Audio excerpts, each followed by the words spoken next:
Smoke की सूरत हाल के हवाले से आपको बताएं कि सूरत हाल अब पर निगरान वज़ीर आला पंजाब ने आज फिर इजलास तलब कर लिया है। काबीना कमेटी बराए इंसदाद स्मोक के इजलास में अहम फैसले मुतवक्के हैं। जुमे को भी तालीमी इदारे बंद रखने की तजवीज़ सामने रखी जाएगी। पार्क्स, मार्केटें, जिम, सिनेमा थिएटर और फैक्ट्रियां बंद करने की तजवीज़ का भी जायजा लिया जाएगा। सॉफ्ट लॉकडाउन को मौसर बनाने के मुमकिन इकदाम भी ज़ेरे गौर आएंगे, जबकि हफ्ते के रोज सिर्फ टेक अवे और होम डिलीवरी की तजवीज़ पर भी गौर किया जाएगा। नुमाइंदा खुसूसी लियाकत अंसारी हमारे साथ मौजूद हैं। जी लियाकत अंसारी, बताइएगा आज इजलास में क्या अहम फैसले होंगे? आज इस स्मोक की जो दिन ब दिन सूरत हाल अफ्तर हो रही है, इसके पेश नजर निगरान वज़ीर मोहसिन नकवी ने आज फिर आला सतह का इजलास तलब किया और स्मोक में कमी के लिए मुतअद्दिद तजावीज़ का जायजा लिया जाएगा। मोहसिन नकवी की ज़ेर सदारत काबीना कमेटी बराए इंसदाद स्मोक के इजलास में अहम फैसले मुतवक्के हैं। इजलास के शुरा को स्मोक की मौजूदा सूरत हाल के बारे में ब्रीफिंग दी जाएगी। माहिरीन माहौलियात और सेहत जो है, दोनों के माहिरीन की सिफारिशात की रोशनी में स्मोक से निपटने के हवाले से नए इकदाम उठाए जाएंगे। इजलास में जुमे को भी तालीमी अदारे बंद रखने की तजवीज़ सामने रखी जाएगी, जबकि पार्क, मार्केटें, जिम, सिनेमा थिएटर और फैक्ट्रियां बंद करने की तजवीज़ का भी जायजा लिया जाएगा।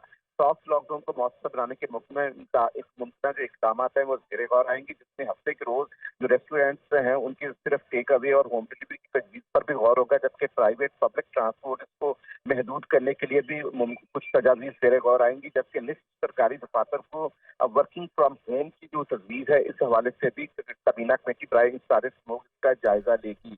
तो यूँ आज निगरान वज़ीर आला पंजाब मोहसिन नकवी की ज़ेर सदारत इस इजलास में अहम फैसले मुतवक्के हैं, क्योंकि स्मोक की सूरत हाल कतई तौर पर बेहतर नहीं हो रही। जो एक हफ्ते के लिए मास्क की पाबंदी लगाई गई थी, उस पाबंदी के भी असरात कोई मकसद सामने नहीं आ सके, जबकि लाहौर हाई कोर्ट ने भी मुतअद्दिद अहकाम दिए हैं, जिन पर नोटिफिकेशन की मंजूरी आज काबीना कमेटी के इजलास में ली जाएगी। जी लियाकत अंसारी, बहुत शुक्रिया, आपने तमाम तर तफसीलात से आगाह किया। पीटीआई को आम इंतखाबात में बल्ले का निशान मिलेगा या नहीं, फैसला कुछ देर बाद सुनाया जाएगा। Election commission PTI intra party इंतखाबात से मुतालिक महफूज फैसला सुनाएगा। इसी हवाले से तफसीलात जानते हैं नुमाइंदा वकार सैयद से। वकार, बताइएगा कब तक सुनाया जाएगा फैसला?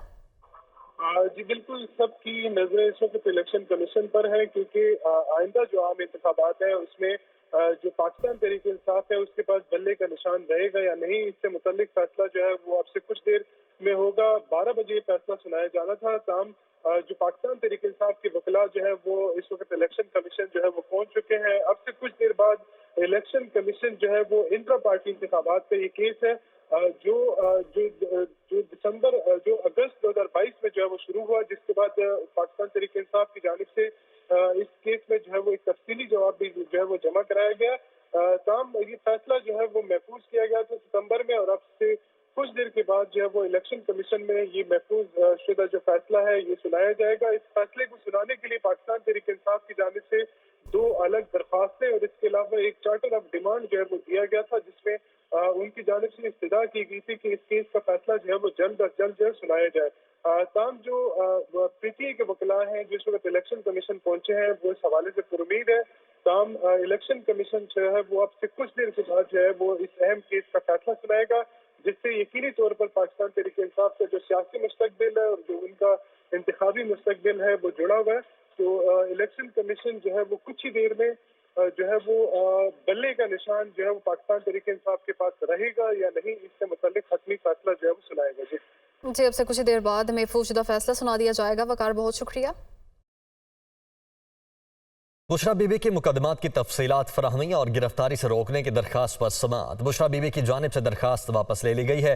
अदालत ने दरखास्त वापस लेने के इस्तदा पर दरखास्त खारिज कर दी है। इस्लामाबाद हाई कोर्ट के जस्टिस तारिक महमूद जहांगीरी ने समाअत की तो बुशरा बीबी के मुकदमात की तफसीलात फराहमी और गिरफ्तारी से रोकने की दरखास्त पर समाअत हुई। बुशरा बीबी की जानिब से दरखास्त वापस ले ली गई है।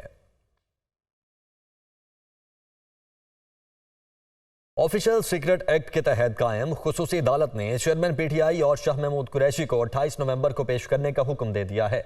अदालत ने रिमार्क्स दिए कि केस का ट्रायल अब 29 अगस्त से पहले की पोजीशन से आगे बढ़ाया जाएगा। ये रिपोर्ट देखिए। साइफर केस का ओपन ट्रायल शुरू, चेयरमैन पीटीआई और शाह महमूद कुरैशी मंगल को तलब। ट्रायल भी 29 अगस्त से पहले की पोजीशन पर आ गया। ऑफिशियल सीक्रेट एक्ट खुसूसी अदालत के जज अब्बुल हसनात मोहम्मद जुल्करनैन ने जुडिशल कमीशन में केस की समाअत की। अदालती अमले ने हाई कोर्ट की कॉपी फराहम की, जिसके तहत इस्लामाबाद हाई कोर्ट ने 29 अगस्त से 15 नवंबर तक के तमाम नोटिफिकेशंस कलअदम करार दिए हैं। इसलिए अब 29 अगस्त के बाद की कार्रवाई दोबारा की जाएगी। मुल्जमान पर फर्दे जुर्म भी दोबारा आयद होगी। अदालत ने मुल्जमान चेयरमैन पीटीआई और शाह महमूद कुरैशी को तलब करते हुए समाअत 28 नवंबर तक मुलतवी कर दी। दूसरी जानिब इसदाद दहशतगर्दी अदालत ने चेयरमैन पीटीआई की 3 और शाह महमूद कुरैशी की 2 मुकदमात में जमानत की दरखास्तों पर तफ्तीशी अफसर की अदम दस्तयाबी के बाद समाअत 28 नवंबर तक मुलतवी कर दी।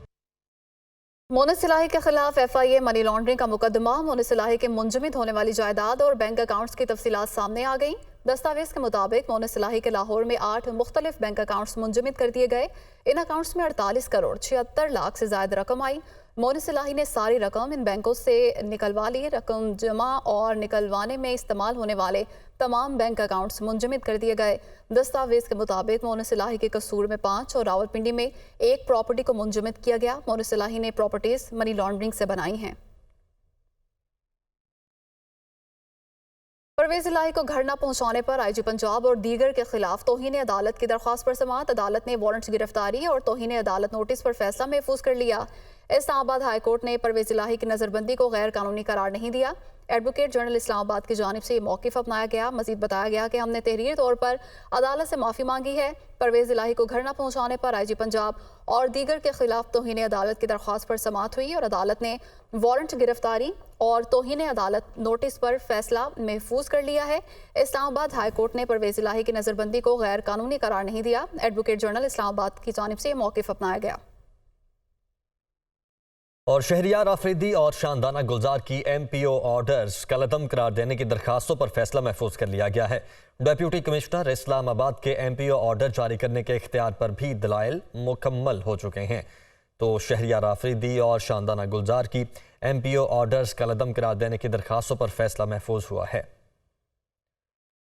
और बड़ी खबर आप तक पहुंचाएं, इलेक्शन कमीशन ने पीटीआई इंट्रा पार्टी इंतखाबात कलअदम करार दे दिए हैं। इलेक्शन कमीशन ने पीटीआई इंट्रा पार्टी इंतखाबात से मुतल्लिक महफूज फैसला सुना दिया है। 13 सितंबर को यह फैसला महफूज किया गया था।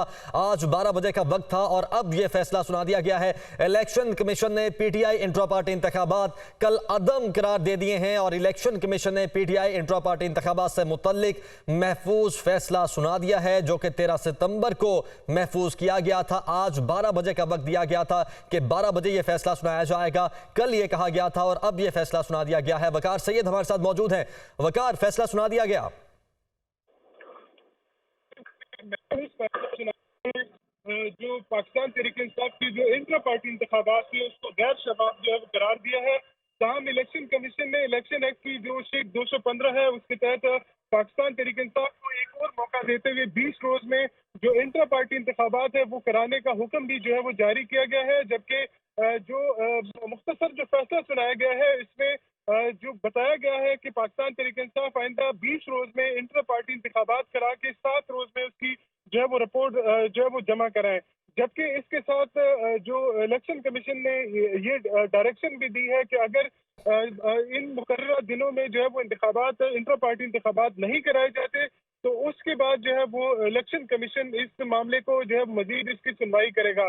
मजमूई तौर पर पाकिस्तान तहरीक इंसाफ के पास जो बल्ले का इंतखाबी निशान है वो तो रहा, ताहम इलेक्शन कमीशन की जानिब से जो है वो बल्ले का इंतखाबी निशान जो है वो आइंदा 20 रोज में इंट्रा पार्टी इंतखाबात को से जो है वो मशरूत कर दिया गया है। इलेक्शन कमीशन की जानिब से ये फैसला जो है वो सितंबर में महफूज किया गया था, जिसमें इलेक्शन कमीशन ने एक नोटिस जो है पाकिस्तान तहरीक इंसाफ को जो है वो जारी किया था और उसमें ये मौक़िफ़ अपनाया गया था कि पाकिस्तान तहरीक इंसाफ के जो इंट्रा पार्टी इंतखाबात हैं वो कानून के मुताबिक नहीं, क्योंकि पाकिस्तान तहरीक इंसाफ ने जो पार्टी आइन था 2019 का उसमें जून 2022 में जो है वो 3 तरामीम की थी और वो तीनों तरामीम जो है वो जो पॉलिटिकल पार्टीज जो एक्ट है और इसके अलावा जो कॉन्स्टिट्यूशन है उससे मुबर्रा है, यानी उसके जो है वो बरखिलाफ है।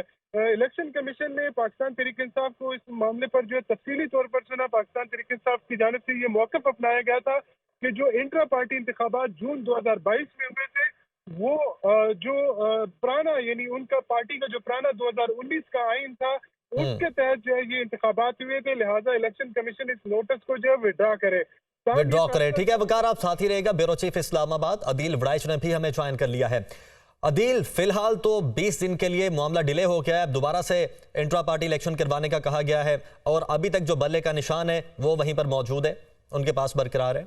देखिए, इसके दो कॉन्सिक्वेंसेज हैं। एक कॉन्सिक्वेंस तो इसका ये है कि पाकिस्तान तहरीक इंसाफ अगले इलेक्शन के लिए एलिजिबल हो गई। नहीं तो कानून में ये प्रोविजन मौजूद है कि अगले जनरल इलेक्शन से इंट्रा पार्टी इलेक्शन का जो एक टाइम है उसमें ना कराया जाए, उसके बाद डेडलाइन दी जाए, उसमें भी ना कराया जाए तो वो आउट हो सकती है। लेकिन एक बाइंडिंग आ गई इसके लिए। एक तो 20 रोज में इंट्रा पार्टी इलेक्शन एक ऐसे वक्त में कराने होंगे जब चेयरमैन पीटीआई जेल में है, डिस्क्वालिफाइड है, उनकी सजा एक केस में मुअत्तल जरूर है लेकिन उनकी डिस्क्वालिफिकेशन बरकरार है। ऐसी सूरत में जो पीटीआई की चेयरमैनशिप जो है वो उनके हाथ से निकल जाएगी और ये 20 रोज की बाइंडिंग है। अगर इलेक्शन लड़ना है तो 20 रोज में इलेक्शन कराने होंगे और 20 रोज में इलेक्शन कराने होंगे तो उस सूरत में पीटीआई को अपना नया सरबराह लेकर आना होगा। तो अपना नया सरबराह लेके आने की सूरत में इसका जो दूसरा कॉन्सिक्वेंस है वो ये बता रहा है कि पाकिस्तान तहरीक इंसाफ की जो लीडरशिप है उसको तब्दील होना पड़ेगा, अदरवाइज फिर उसको इलेक्शन से आउट होना पड़ेगा।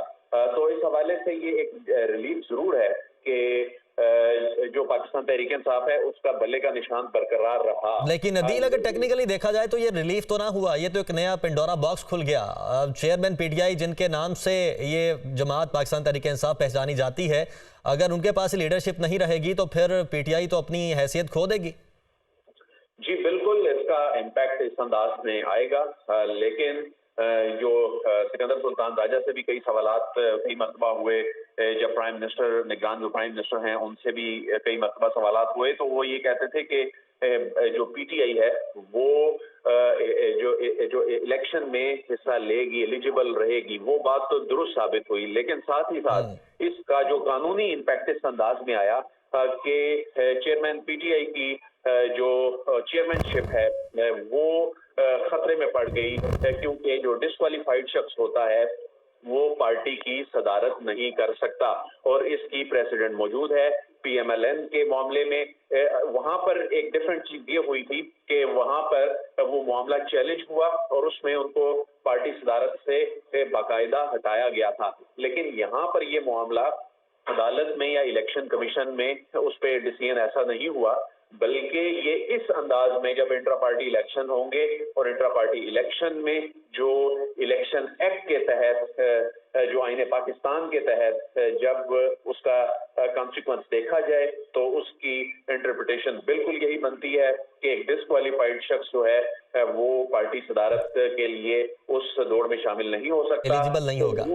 अच्छा दिल, दूसरा एक और एंगल थोड़ा सा डिफाइन करें। अगर 20 दिन में इंट्रा पार्टी इंतखाबात नहीं करवाए जाते, हम सपोज कर लेते हैं कि 20 दिन में इंट्रा पार्टी इलेक्शन नहीं होते, तो उसका कॉन्सिक्वेंस क्या होगा? क्या सिर्फ जो बल्ले का निशान है ये लिया जाएगा वापस और इंतखाबात में पाकिस्तान तहरीक इंसाफ हिस्सा ले सकेगी, जनरल जो इंतखाबात होंगे, जनरल इलेक्शंस?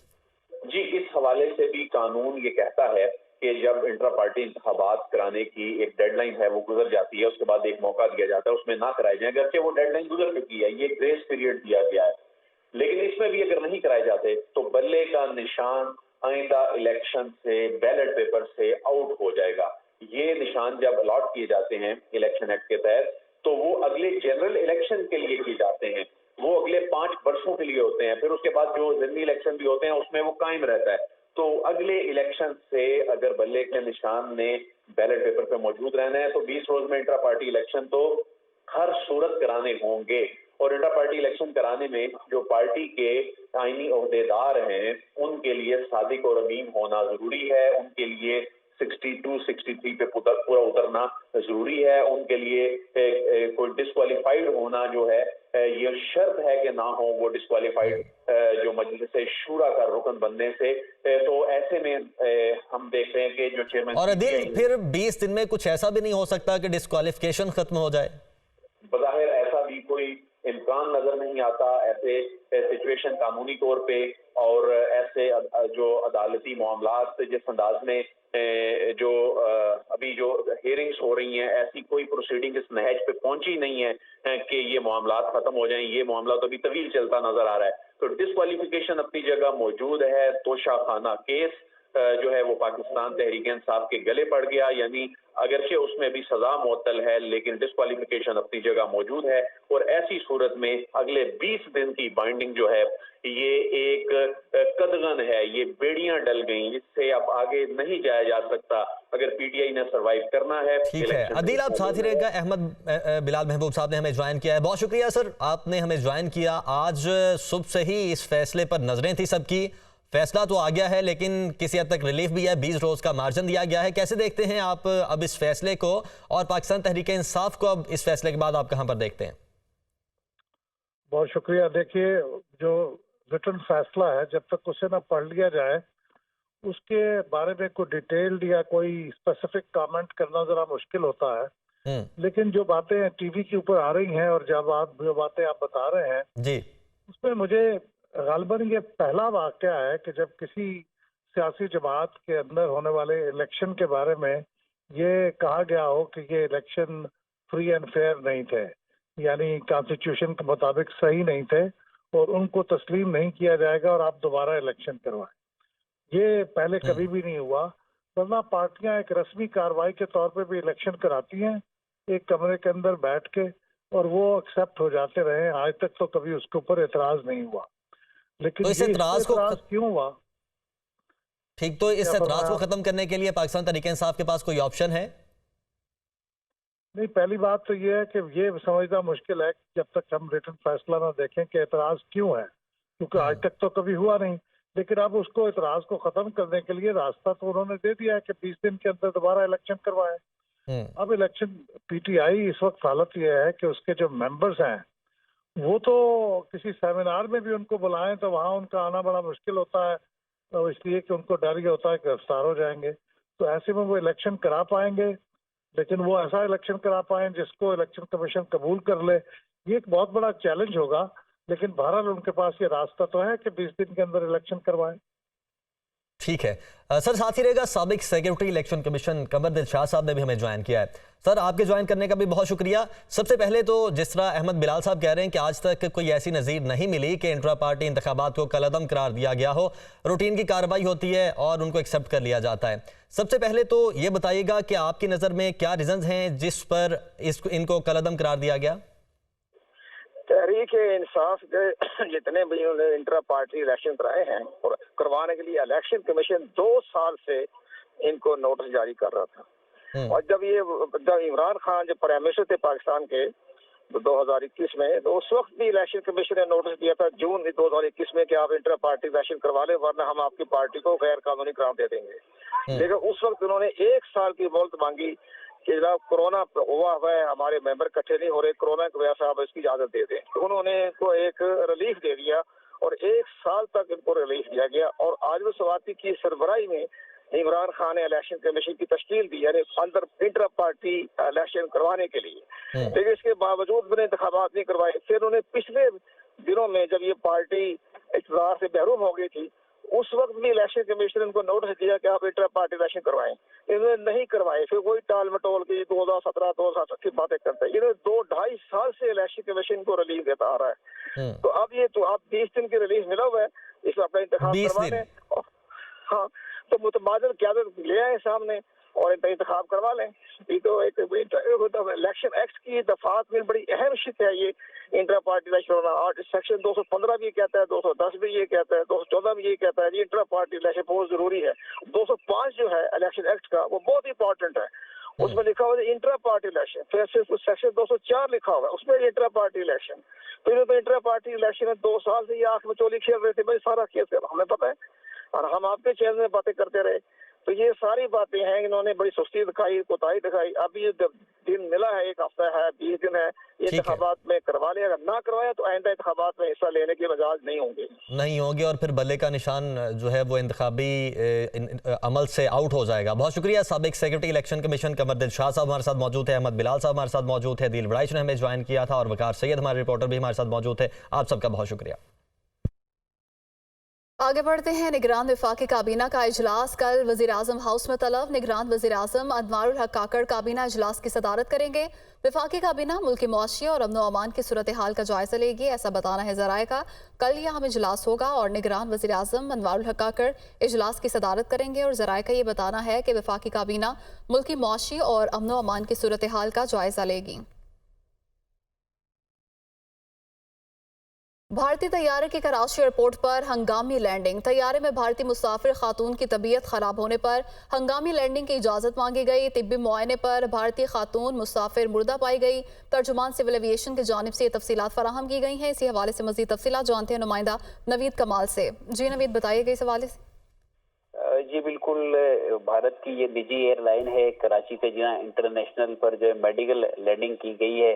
सुबह 4:15 पर ये लैंडिंग की गई। जद्दा से ये त्यारा उड़ा था और भारत के लिए था, और जैसे ही ये कराची की हदूद, फजाई हदूद में पहुंची तो इजाजत मांगी गई हंगामी लैंडिंग की, और उसके बाद ये इजाजत दी गई। खातून का जब मुआयना किया गया तो वो जो है मुर्दा पाई गई। उनकी तस्दीक के बाद जो है ये त्यारा कुछ ही देर में 6:15 पर भारत में अपनी मंजिल की तरफ रवाना हो गया था। जी नवीद कमाल, बहुत शुक्रिया, आपने तफसीलात से आगाह किया। IMF तकनीकी सतह का वफ्द आइंदा हफ्ते पाकिस्तान आएगा। टैक्स रेवेन्यू और टैक्स नेट बढ़ाने के लिए मजीद इकदाम, टैक्स पॉलिसी में तरामीम, जबकि रिटेलर्स के लिए स्कीम मुतारिफ कराने के लिए मिलकर इकदाम को हतमी शक्ल दी जाएगी। इस्लामाबाद से खुसूसी रिपोर्ट देखिए। टैक्स आमदन और दहिंदगान की तादाद 60 लाख तक बढ़ाने का मिशन। हुकूमत और IMF में तकनीकी मुज़ाकरात आइंदा हफ्ते मुतवक्को। रिटेलर्स के लिए स्कीम भी बातचीत का हिस्सा होगी। FBR के ज़राए के मुताबिक तकनीकी वफ्द FBR के साथ तकरीबन 1 हफ्ता टैक्स पॉलिसी में तरामीम के लिए इकदाम पर बात करेगा। तरामीम का मकसद मजीद 10 लाख अफराद को नेट में लाकर तादाद 60 लाख तक करना है, जिससे ज्यादा रेवेन्यू इकट्ठा होगा। रिटेलर्स के लिए स्कीम मुतारफ कराने का बुनियादी ढांचा भी तैयार किया जाएगा। ज़राए का कहना है कि तरामीम पर आइंदा बजट से अमल किया जाएगा। कोयटा में चीनी की कीमत को पड़ लग गए। चीनी की ऊंची परवास के बायस 50 किलो का थैला 1100 रुपए महंगा हो गया और शहरी 160 से 170 रुपए तक फी किलो चीनी खरीदने पर मजबूर हैं। प्राइस कंट्रोल कमेटी की कारकर्दगी 20 सवालिया निशान बन चुकी। मजीद बताएंगे फरीदुल्लाह खान। चीनी की जो कीमत कम हो रही थी, अब अचानक से कीमतें बढ़ना दोबारा शुरू हो गई। कुछ 4 रोज़ के दौरान चीनी की कीमत में रिकॉर्ड इजाफा हुआ है। 50 किलो की बोरी में जो है 1100 रुपये का तक इजाफा हो। 4 रोज़ पहले जो है 6400 रुपये की 50 किलो का पार्सल बेचा जा रहा था, आज वही पार्सल जो है 7500 रुपये तक पहुँच गया है। इस तरह परचून में जो है चीनी 150 रुपये किलो पहुँच गई है और जो थोक में 150 रुपये किलो बेची जा रही है। और परचून में अगर शहर के मुख्तलिफ इलाकों की हम बात करें 160 से लेकर 170 रुपये किलो बेची जा रही है। जो चीनी वाले डीलर्स हैं उनका ये कहना है कि पीछे से जो है चीनी कम आ रही है, इनकी डिमांड ज़्यादा है और सप्लाई बहुत कम है, इस वजह से जो है ज़रूरत पूरी नहीं कर रहे हैं। और अगर कोयटा की हम योमिया बात करेंगे कि यहाँ तकरीबन कम से कम जो है 30,000 पार्सल की ज़रूरत है और तकरीबन इनको जो रोज़ाना जब यहाँ चीनी आ रही है वो 15,000 पार्सल आ रही है। और आम जो है परचून में जो है चीनी 160 से लेकर 170 रुपये में आम आदमी को ख़रीदनी पड़ रही है। लेकिन इसके बरक्स जो देखने में आ रहा है कि इंतज़ामिया खामोश है। शहर में प्राइस कंट्रोल कमेटी जो है उसका वजूद दिखाई नहीं दे रहा। जी पेशावर में एशिया खुरोनोश की कीमतों में मुसलसल इजाफा हो रहा है। आटे की कीमतों में भी एक बार फिर से इजाफा हो गया है।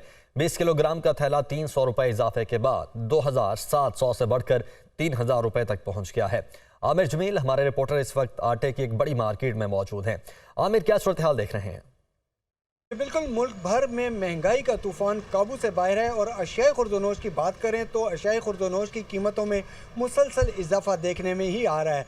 और इस वक्त भी हम इसी हवाले से पेशावर की में आटे की सबसे बड़ी मार्केट न्यू रामपुरा गेट में मौजूद हैं, जहां पर आटे की कीमतों में भी एक बार फिर इजाफा देखने को मिल रहा है। 2700 रुपये से बढ़कर अब 20 किलो का जो थैला है वो 3000 रुपये तक पहुँच चुका है। और इस वक्त मेरे साथ इसी हवाले से आटा डीलर एसोसिएशन के सदर मौजूद है। मैं चाहूँगा इनसे हम बात कर सकते। पंजाब में हर मिल में लाखों की तादाद में ज़ख़ीरा की हो गंदम मौजूद है। तेले की कीमत में तकरीबन 300 रुपये तक अभी तक इजाफा हुआ है। वो 2900 में मिक्स आटा मिलते हैं और 3000 में फैन की बोरी मिलती है। तो अगर ये सिलसिला जारी रहा तो पंजाब में जो गंदम माफिया है ये और भी बढ़ाएगी और मेरे ख्याल में और भी ज़्यादा हो जाएगा। जी, गंदम जो एक तरफ ख़त्म हो रही है, दूसरी तरफ कीमत जो है आटे की वो बढ़ती जा रही है। और जैसा कि हमारे साथ आटा डीलर एसोसिएशन के सदर ने बताया कि नवंबर और दिसंबर के अगले जो महीने आ रहे हैं इनमें मज़ीद कीमतें जो है वो बढ़ने की तवक्को की जा रही है।